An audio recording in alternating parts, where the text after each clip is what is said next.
Hello दोस्तों, आपको फिर से एक बार अपने यूट्यूब चैनल कान्हा प्लस पर स्वागत है। आज हम हिंदी का एक नाटक देखेंगे जिसका नाम है आषाढ़ का एक दिन। इसका लेखक है मोहन राकेश।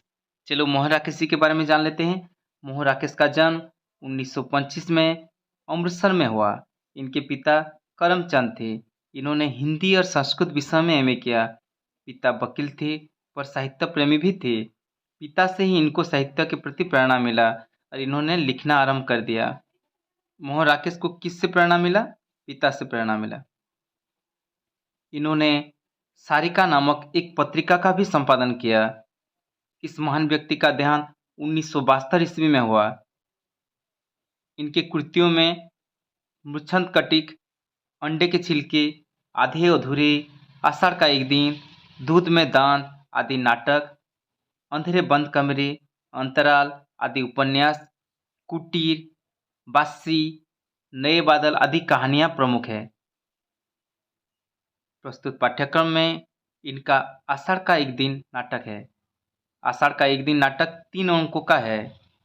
आषाढ़ का एक दिन नाटक कितने अंकों का है? 3 अंकों का है। नाटक का मुख्य कलाकार कालिदास और मल्लिका है। नाटक का नायक कौन है? कालिदास। नायिका है मल्लिका। आषाढ़ का पहला दिवस से ही बारिश का आरंभ हो जाता है। बारिश के समय मल्लिका और कालिदास पार्वत्य भूमि में पर्वत श्रृंगों को स्पर्श करने वाला मेघखंड को देखते हैं। कुछ समय तक बारिश में भीगकर घर लौटते हैं। यह देखकर मल्लिका की माँ अंबिका क्रुद्ध होती है। मल्लिका की माँ कौन है? अंबिका। क्रोध का कारण यह है कि कालिदास के साथ मल्लिका के बारे में अपवाद का प्रचार है। अंबिका यह भी जानती है कि कालिदास चिर अविवाहित रहना संकल्प किया है और मल्लिका भी इस पद को अपनाने को चाहती है। कालिदास कवि है। वह ऋतुसंहार नामक एक संस्कृत काव्य लिख देते हैं। मल्लिका का प्रेरणा से कालिदास उस काव्य को लेकर उज्जैन का राजा के पास जाते हैं। उस काव्य को पढ़कर राजा ने कालिदास को राजकवि बना देते हैं। राजकवि होने के बाद कालिदास वहां रह जाते हैं और वहां रहकर मेघदूतम तथा कुमार संभव जैसे ग्रंथों की रचना करते हैं। उधर मल्लिका कालिदास के विरह से व्यस्त हो जाए उठती है, पर जब कालिदास की कवि प्रतिभा के बारे में जानती है तब आश्वस्त हो जाती है। इस बीच उज्जैन नरेश कालिदास को कश्मीर के राजा करके भेज देते हैं। कालिदास का नाम मातृगुप्त हो जाता है। कालिदास का नाम क्या होता है? मातृगुप्त। परम विदुषी उज्जैन की राजकुमारी और अन्य कर्मचारी कश्मीर जाते हैं। कालिदास के साथ प्रियंगु मंजरी का विवाह हो जाती है। कालिदास के साथ किसकी विवाह होती है? प्रियंगु मंजरी। यह सुनकर मल्लिका दुखित होती है। कालिदास के विरह से मल्लिका को विलंब और अंबिका परिहास करते हैं। कालिदास के लिए मल्लिका को कौन कौन परिहास करते हैं? विलोम और उसकी माँ अंबिका। इस बीच अंबिका का मृत्यु हो जाता है।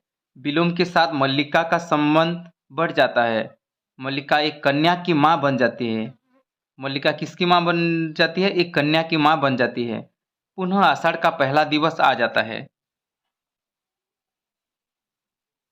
मल्लिका कालिदास को स्मरण करती है। उस समय कालिदास भी पहुंच जाते हैं और मल्लिका के साथ पुनः जीवन व्यतीत करना चाहते हैं।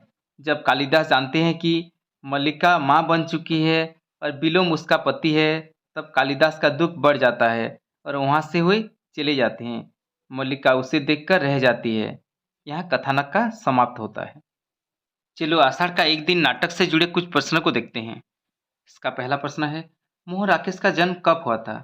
मोहन राकेश का जन्म 1925 ईस्वी में हुआ था। मोहन राकेश का पिता कौन थे? धर्मचंद, करमचंद, हरिश्चंद्र, गोविंद पाद। इसका सही आंसर है ऑप्शन बी, करमचंद। मोहन राकेश का पिता थे करमचंद।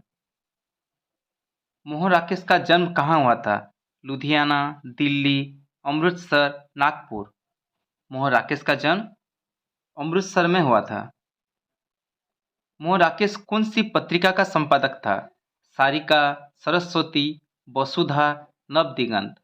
मोहन राकेश सारिका पत्रिका का संपादक थे। मोहन राकेश ने कौन सा विषय में एमए किया था? अंग्रेजी, हिंदी, संस्कृत, हिंदी और संस्कृत। मोहन राकेश ने हिंदी और संस्कृत दोनों विषयों में एमए किया था। मोहन राकेश के पिता क्या थे? शिक्षक, वकील, डॉक्टर, इंजीनियर। मोहन राकेश के पिता एक वकील थे। इनमें से कौन सा मोहन राकेश का नाटक नहीं है? लाहौर की राजहंस, आधे अधूरे, अंडे के छिलके, चंद्रगुप्त। इनमें से चंद्रगुप्त मोहन राकेश का नाटक नहीं है, क्योंकि चंद्रगुप्त जयशंकर प्रसाद का नाटक है। मोहन राकेश का निधन कब हुआ था? मोहन राकेश का निधन 1972 ईस्वी में हुआ था। अगला प्रश्न है, आषाढ़ का एक दिन नाटक में कितने अंक है? 3, 4, 5, 6। आषाढ़ का एक दिन नाटक में कुल 3 अंक है। आषाढ़ का एक दिन नाटक में कितने पात्र हैं? 8, 10, 12, 14। आषाढ़ का एक दिन नाटक में कुल 12 पात्र है। आषाढ़ का एक दिन एक किस तरह की नाटक है? ऐतिहासिक, पौराणिक, सामाजिक, काल्पनिक। आषाढ़ का एक दिन एक ऐतिहासिक नाटक है। अगला प्रश्न है, नाटक का प्रारंभ किस दिवस से होता है? आषाढ़ का 10वां दिवस, आषाढ़ का किसी एक दिवस, आषाढ़ का प्रथम दिवस, आषाढ़ का 5वां दिवस। इस नाटक का प्रारंभ आषाढ़ का प्रथम दिवस से होता है। नाटक के अनुसार कौन पर्वत श्रृंगों को स्पर्श करती मेघमालाओं का अवलोकन करते हैं? मल्लिका और कालिदास, कालिदास और अंबिका, कालिदास और पियंगु मंजरी, मल्लिका और अंबिका। इसका सही आंसर है ऑप्शन ए, मल्लिका और कालिदास पर्वत श्रृंगों को स्पर्श करती मेघमालाओं का अवलोकन करते हैं। इस नाटक का नायक कौन है? वररुचि, गुप्त सम्राट, अग्निमित्र, कालिदास। इस नाटक का नायक है कालिदास। इस नाटक का नायिका कौन है? अंबिका, मल्लिका, पियंगु मंजरी, इनमें से कोई नहीं। इस नाटक का नायिका है मल्लिका। नाटक के अनुसार कालिदास ने कैसा व्रत लिया है? सन्यासी होने का, शीघ्र विवाह करने का, अविवाहित रहने का, इनमें से कोई नहीं। नाटक के अनुसार कालिदास ने अविवाहित रहने का व्रत लिया है। कालिदास किस भाषा के कवि हैं? संस्कृत के कवि, हिंदी के कवि, अंग्रेजी के कवि, उड़िया के कवि। कालिदास संस्कृत भाषा के कवि हैं। कालिदास ने किस ग्रंथ की रचना की है? ऋतुवत, ऋतुसंहार, ऋतुचक्र, ऋतुसार। कालिदास ने ऋतुसंहार ग्रंथ की रचना की है। अंबिका कौन है? कालिदास की माँ, मल्लिका की सखी, मल्लिका की माँ, कालिदास की प्रेमिका। अंबिका है मल्लिका की माँ। कालिदास की प्रेमिका कौन है? प्रियंका, अंबिका, अंबा, मल्लिका। कालिदास की प्रेमिका है मल्लिका। कालिदास कहाँ के राजकवि थे? उज्जयिनी, काशी, मगध, दिल्ली। कालिदास उज्जयिनी के राजकवि थे। कालिदास की कौन सी रचना पढ़कर उज्जयिनी के सम्राट ने उन्हें राजकवि बना दिया? मेघदूतम, रघुवंशम, ऋतुसंहार, इनमें से सब। इसका सही आंसर है ऑप्शन सी, ऋतुसंहार रचना पढ़कर उज्जयिनी के सम्राट ने कालिदास को राजकवि बना दिया। मातृगुप्त कहाँ का शासक थे? उज्जयिनी, नेपाल, दिल्ली, कश्मीर। मातृगुप्त कश्मीर के शासक थे। राजकवि होने के बाद कालिदास कौन कौन ग्रंथ रचना करते हैं? ऋतुसंहार, मेघदूतम, ऋतुसंहार कुमार संभवम, ऋतुसंहार रघुवंशम, मेघदूतम कुमार संभवम। इसका सही आंसर है ऑप्शन डी, मेघदूतम कुमार संभवम। अगला प्रश्न है, गुप्त वंश नरेश का दरबारी कौन था? चंद्रगुप्त, मातृगुप्त, विष्णुगुप्त, हरिगुप्त। गुप्त वंश नरेश का दरबारी थे मातृगुप्त। मल्लिका का विवाह ठीक करने के लिए कौन गया था? अग्निमित्र, वररुचि, अंबिका, कालिदास। मल्लिका का विवाह ठीक करने के लिए अग्निमित्र गया था। गुप्त वंश की परम विदुषी कौन थी? मल्लिका, प्रियंगु मंजरी, अंबिका, इनमें से कोई नहीं।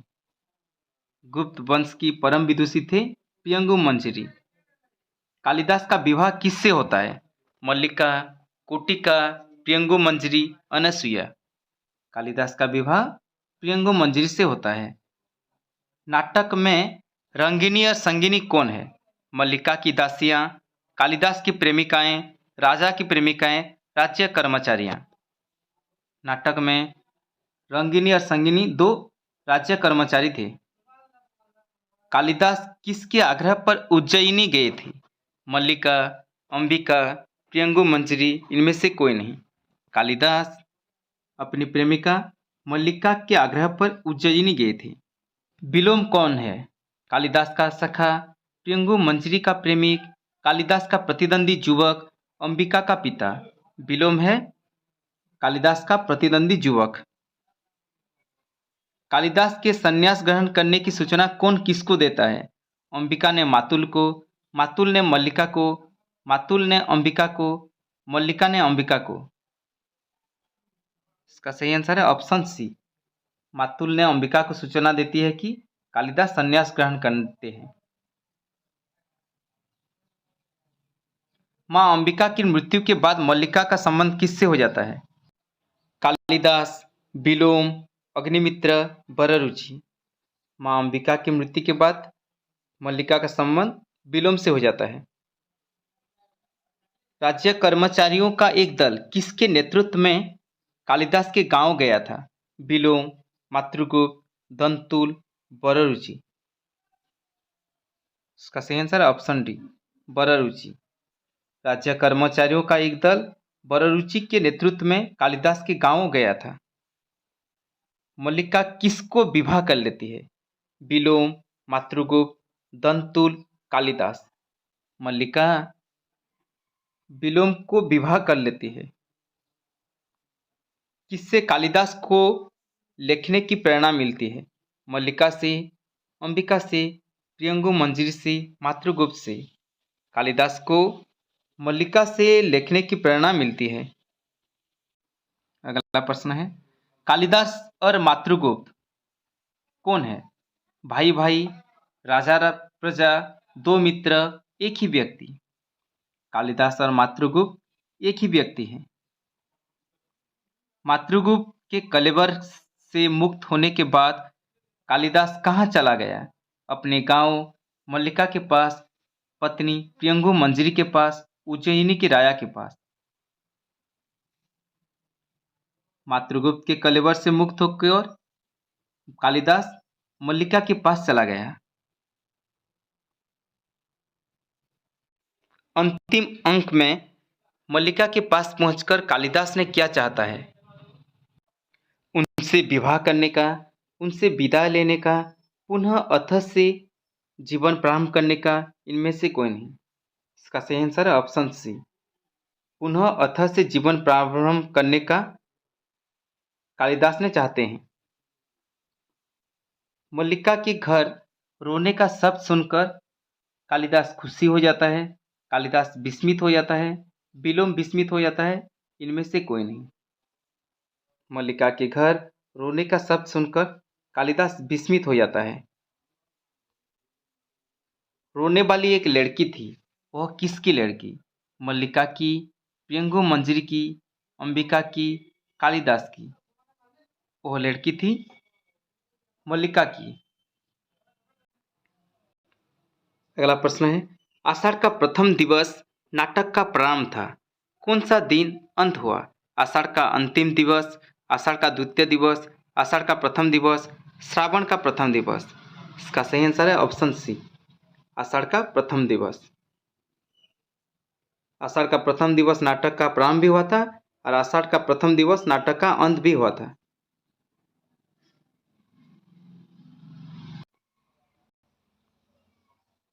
नाटक के अनुसार इनमें से कौन सा सही नहीं है?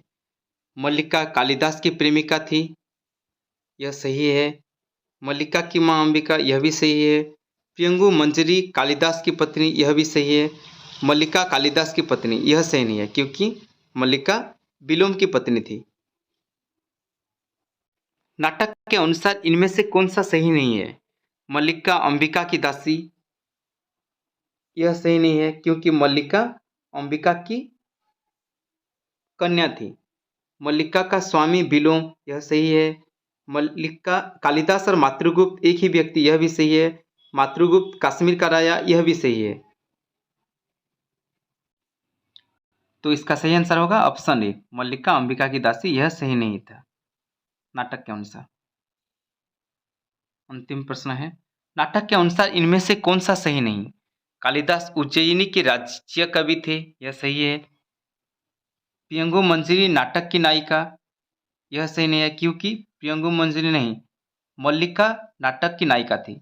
आषाढ़ का पहला दिन नाटक का आरंभ हुआ, यह भी सही है। नाटक का रचयिता मोहन राकेश, यह भी सही है। तो कौन सा गलत है?